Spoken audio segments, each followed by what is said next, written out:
Big boss 14 तो खत्म हो चुका है, लेकिन जो विनर बनने की आस से शो में आए थे और वो निराश होकर घर लौटे हैं, उनका गुस्सा अभी भी शांत नहीं हो रहा है। जी हाँ, रवीना के बाद अगर कोई विनर बनने का सपना देख रहा था तो वो थे राहुल वैद्या, एली गोनी और एजाज खान।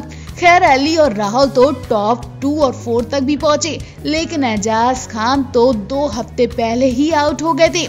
ऐसे में एजाज खान को बहुत दुख है और वो बार बार इसी हार का पछतावा महसूस कर रहे हैं। पल पल में एजाज खान का मूड खराब हो जाता है और वो अपनी भड़ास निकालने लगते हैं। एजाज खान जो कह नहीं पा रहे हैं वो उनका चेहरा साफ कह रहा है। जी हाँ, एजाज खान को अपनी हार पर सबसे ज्यादा गुस्सा देवलीना भट्टाचार्य पर आ रहा है।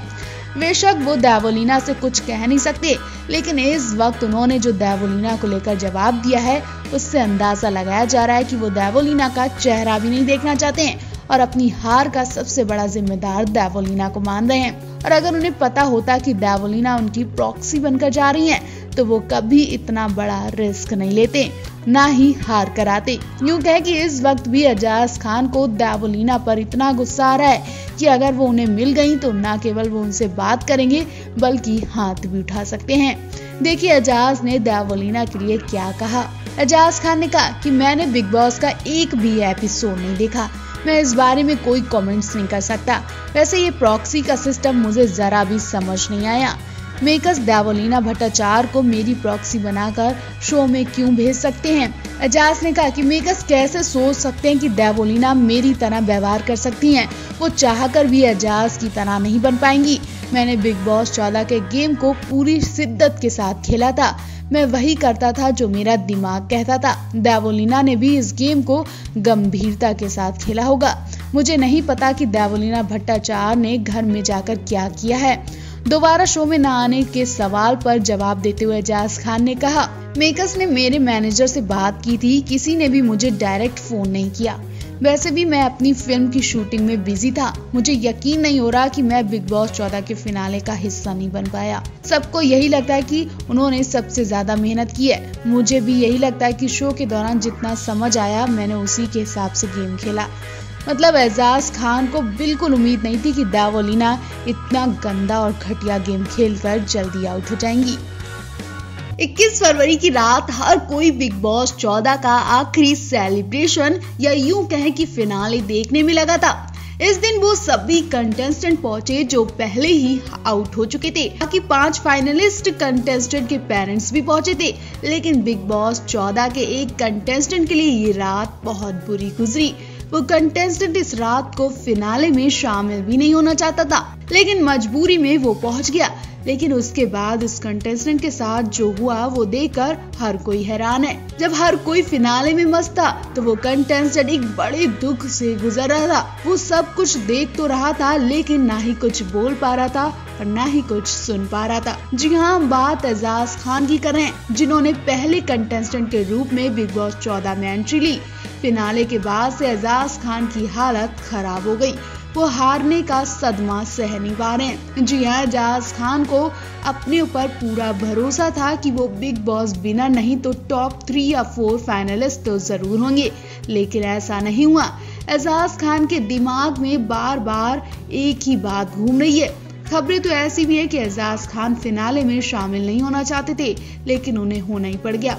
फिनाले में जब सलमान ने एजाज से विनर के बारे में पूछा तो एजाज ने जवाब दिया कि सभी लोग बहुत मेहनत करके आज यहाँ पहुंचे हैं, सब के सब यहाँ पहुंचने में डिजर्व करते हैं। एजाज ने आखिरी वक्त में भी कहा कि निक्की जरूर मुझे यहाँ पहुंचने लायक नहीं लगती है, लेकिन जब जनता ने सपोर्ट किया है तो वो कुछ सोच कर ही किया होगा। एजाज को यकीन है कि अगर वो घर के अंदर होते तो निक्की की जगह ले लेते और आज वो टॉप 3 में तो जरूर होते। ऐसा लग रहा है कि जैसे 21 फरवरी को बिग बॉस 14 का सफर खत्म हुआ, वैसे ही एजाज खान के करियर का सफर भी आज खत्म हो गया है।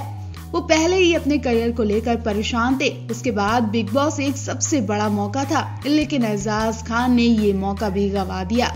एजाज को यकीन था कि वो बिग बॉस से लाइमलाइट में आ जाएंगे और फिर उन्हें काम मिलना शुरू हो जाएगा, लेकिन हर किसी की किस्मत रवीना दिलायक या सिद्धार्थ शुक्ला जैसी नहीं होती है जो विनर बनते ही हीरो बन जाए। काम की वजह से एजाज काफी वक्त से कैमरे के सामने से गायब थे। इसमें कोई दो राय नहीं कि एजाज खान ने बिग बॉस के घर के अंदर खूब एंटरटेन न किया हो, फिर चाहे पवित्रा के साथ रिश्ते में या फिर निक्की तंबोली के साथ बदतमीजी करने में एजाज ने लोगों का खूब ध्यान खींचा। लेकिन बिग बॉस 14 की चौखट से एजाज खान निराशा लेकर घर लौटे। लेकिन एजाज खान को इस सेट से पवित्रा का प्यार जरूर मिल गया। बिग बॉस से दूर होते ही एजाज पवित्रा के बेहद करीब आ चुके हैं। खबरें तो ऐसी भी हैं कि एजाज खान जल्द ही पवित्रा से शादी भी करने वाले हैं। वैसे आपको क्या लगता है कि एजाज खान को भी टॉप 3 या 4 में होना चाहिए था? इधर बिग बॉस 14 के विनर का कुछ ही घंटों में ऐलान होने वाला था। बिग बॉस के फैंस अपने विनर के नाम का ऐलान होने का बेसब्री से इंतजार कर रहे थे कि दूसरी तरफ बिग बॉस 14 के कंटेस्टेंट को लेकर बुरी खबर भी सामने आ गई। जी हां, बिग बॉस 14 के घर में पहली एंट्री करने वाले एजाज खान की हालत देखकर हर कोई घबरा गया। हैरानी वाली बात तो ये है कि 2 घंटे पहले तक एजाज खान बिल्कुल ठीक थे, लेकिन अचानक उनकी हालत इतनी खराब हुई कि वो ना कुछ बोल पा रहे ना कुछ सुन पा रहे। उनकी यात्रा खत्म हो गई। जी हाँ, 21 फरवरी यानी आज बिग बॉस का फिनाले देखकर एजाज खान बुरी तरह टूट गए। जब एजाज खान बिग बॉस के फिनाले मंच तक नहीं पहुंच पाए तो वो बहुत ज्यादा मायूस हो गए। वो ना ही कुछ सुन रहे हैं और ना ही कुछ बोल रहे हैं, एक ही कमरे में बस चुपचाप बैठे हैं। एक तरह से फिनाले में जाना एजाज खान का सबसे बड़ा सपना था और ये सपना टूटने पर एजाज खान डिप्रेशन के भी शिकार हो गए हैं। जी हाँ, जब एजाज खान से अपने मन की घुटन सहन नहीं हुई तो उन्होंने बिग बॉस मेकर से लेकर दावोलीना तक पर आरोप लगा दिए। दरअसल जब एजाज खान घर के अंदर थे तब उन्होंने बिग बॉस 14 की ट्रॉफी के सबसे मजबूत दावेदार माने जा रहे थे, मगर उनके जाने के बाद सब कुछ बदल गया। उनकी जगह प्रॉक्सी के तौर पर दावोलीना ने बिग बॉस 14 के घर में दस्तक दी, लेकिन दावोलीना ने सब खेल खत्म कर दिया। अगर दावोलीना घर में आतंक न मचाती तो शायद वह एजाज खान फिनाले तक पहुंच जाते। एजाज खान ने कहा कि मुझे ऐसा लग रहा है कि मेरी जिंदगी ही खत्म हो गई, मैं जिंदगी से हार गया हूँ और मेरी यात्रा यहीं पर खत्म हो गई। एजाज ने ये कहा कि मेरी किस्मत ने मुझे हरा दिया और मेकर्स ने मेरे साथ बहुत बुरा किया।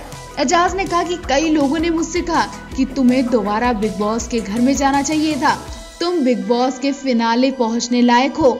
इस पर एजाज ने कहा कि मैंने खुद मेकर से बात की थी इस बारे में और मेरा काम भी 6 फरवरी तक खत्म हो गया था, लेकिन फिर भी शो में मेरी एंट्री नहीं करवाई गई। अब भले ही एजाज खान अपने वर्क कमिटमेंट की वजह से टॉप 5 में जगह नहीं बना पाए, मगर इसमें कोई दो राय नहीं कि जब तक वो बिग बॉस के घर में थे उन्होंने अपना दबदबा बनाए रखा। उन्होंने लोगों का खूब एंटरटेन किया और शायद वो होते तो आज फिनाले के मंच पर होते। अपने गुस्से की वजह से तो वो जाने ही चाहते थे और बिग बॉस के घर के अंदर भी उनका एक रूप नया देखने को मिला, मगर फैंस के लिए पवित्रा पुनिया संग एजाज का रोमांस देखना भी कम दिलचस्प नहीं था।